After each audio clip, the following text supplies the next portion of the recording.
আসসালামু আলাইকুম, আমি Mirajul plumber and electric technician. আপনাদের মধ্যে চলে আসলাম একটি ভিডিও নিয়ে। যে ভিডিওর মাধ্যমে আপনাদেরকে জানাবো একটি সিলিং ফ্যানের কয়েল অটো মেশিন দিয়ে কীভাবে বাধাই করা হয়। তো চলুন দেখতে থাকি। এই যে দেখেন আমার ভাগিনাক দেয়া আপনি কাজটা করাচ্ছি। ভাগিনা এই যে মুচকি হাসি দিয়েছে, ভাগিনা 1 কোটি টাকার হাসি। যাই হোক, দেখেন এই সিলিং ফ্যানের প্রথমে বডিটা খুলে ভেতরে যে অংশটুকু আমরা বের করে নিয়েছি। বের করে নেওয়ার পরে কয়েলগুলো আমরা কেটে নিয়ে তারপরে সমস্ত কয়েলগুলো একটি করে ভিতর দিয়ে বের করে নেওয়া হচ্ছে। তারপরে স্টার্টিং কয়েলের এবং রানিং কয়েলের একটি করে অংশ আমাদের যে পাক সংখ্যা আছে, যেগুলো কোর একটা করে কোর আমরা রেখে দিচ্ছি। এগুলো গুনবো যাতে আমরা সঠিক পাক সংখ্যা দিতে পারি। এই যে আমরা দেখেন আমার হাতে দেখতে পাচ্ছেন, এগুলো একটা করে 10টা করে তার গুণে মুড়ে রেখে প্রত্যেকটা পাক সংখ্যা আমরা গুণে রেখে দিলাম এবং খাতায় লিখে রাখছি যে স্টার্টিং কয়েলের পাক সংখ্যা কত এবং রানিং কয়েলের পাক সংখ্যা কত। তো এই যে দেখেন আপনারা দেখতে পাচ্ছেন এখানে ইনসুলেশন পেপার এবং যে ভার্নিশগুলো দেওয়া ছিল সেগুলোকে সুন্দরভাবে পরিষ্কার করে নেওয়া হয়েছে। নেওয়ার পরে ভিতরে যে ইনসুলেশন পেপার আছে সেইগুলোকে সঠিক মাপে কেটে সুন্দর করে বসায় দেওয়া হয়েছে। বসানো দেওয়ার পরে সেটাকে আপনার এই যে মেশিনের মাধ্যমে যাতে তার বাধাই করা যায় সেই মেশিনে সুন্দর করে ফিটিং করে দিচ্ছে ভাগিনা। প্রথমেতে এই যে পাতাগুলো সুন্দর করে এইভাবে বেঁধে দেওয়া হচ্ছে। ওর যে চাপগুলো আছে যে এখানে 2 নম্বর ফলা দিয়ে দিয়ে আপনার বাধাই করে দেওয়া হচ্ছে। তো দেখুন কিভাবে কাজগুলো করা হয়, দেখতে থাকুন।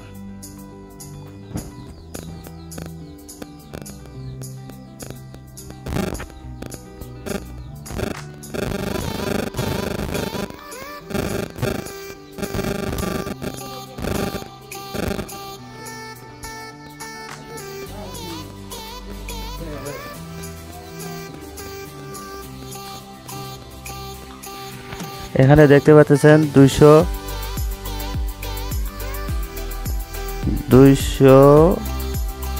কত দেওয়া হয় দেখেন, 250, অর্থাৎ 250 পাক সংখ্যা দিয়ে দেওয়া হচ্ছে। প্রতি পাক সংখ্যা 250 পাক সংখ্যা দেওয়া হলো। এখানে 250কে সিলেক্ট করে দিয়ে মেশিনটাকে প্রোগ্রাম চালু করে দিলেই ঠিক আছে, মেশিন কাজ করবে। আর এখানে দেখতে পাচ্ছেন এই যে শুরু হয়ে গেল। হ্যাঁ, যেদিকে পাক দিয়ে দেবেন সেদিকে মেশিনটি ঘুরবে। আর এই যে একটা করে পাক দেওয়ার পরে তারপরটা তার বিপরীত দিকে পাক দিতে হয়। ঠিক আছে, এটা হলো চেন কয়েল, যার কারণে একটি পাক সংখ্যা একদিকে আবার আরেকটা পাক সংখ্যা আরেক দিকে ঘুরে ঘুরে দিতে হয়। মেশিনের যখন আপনার একদিকে ধরেন ঘোরানো হচ্ছে, তার পরবার যে কয়েলটা বাঁধা হবে তার বিপরীত দিকে দেওয়া লাগবে। যেই জন্য মেশিনের সুইচ অন করার আগে 2-1টা পেজ আগে হাতে দিয়ে নেওয়া হয়। নেওয়ার পরে সুইচ অন করলে আবার সেই 250 পাক সংখ্যা দেয়। এতে করে হয়তো প্রত্যেকটা করে হয়তো 1-2টা করে বেশি হয়ে যায়, ওটা কোনো ব্যাপার না। এভাবে স্টার্টিং কয়েল যখন বাঁধাই শেষ করা হবে তারপরে এটাকে আবার ইনসুলেশন পেপার দিয়ে সুন্দর করে আবার যেহেতু প্রথমে এক অংশে আপনি ইনসুলেশন পেপারগুলো দেওয়া আছে যাতে বড় করে দেওয়া হয়নি, যেহেতু মেশিন দিয়ে বাঁধা হচ্ছে, সেক্ষেত্রে আপনার যাতে মেশিনের দিয়ে কয়েল দিয়ে সুন্দর করে বাধাই করা হয়। বাধাই করার পরে বাধাই করা শেষ হয়ে গেলে তারপরে ইনসুলেশন পেপার আবার পুনরায় আরেক পাশে দিয়ে ওগুলোকে কভার করে নেওয়ার পরে তারপরে আবার সেই রানিং কয়েলের জন্য আবার ইনসুলেশন পেপার ভরাতে হবে। তারপর আবার সেম একইভাবে বাধাই করা হবে। তো দেখতে থাকুন।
দেখেন আমাদের কয়েল স্টার্টিং কয়েল বাঁধা শেষ হয়ে গেলে তারপরে যে পরবর্তী সামনের দিকগুলো আছে যাতে কয়েলগুলো সম্পূর্ণভাবে সুরক্ষিত থাকে সেজন্য সাদা কালার যে ফায়ার প্রুফ ইনসুলেশন পেপারগুলো আছে সেগুলো দিয়ে সুন্দর করে মোড়াই দেওয়া হচ্ছে। ওই পাশে যে অংশটুকু ছিল আর এই পাশেটুকু অংশটুকু দুটো মিলে সুন্দর করে কাভারেজ করে দেওয়া হচ্ছে ইনসুলেশন পেপার দিয়ে।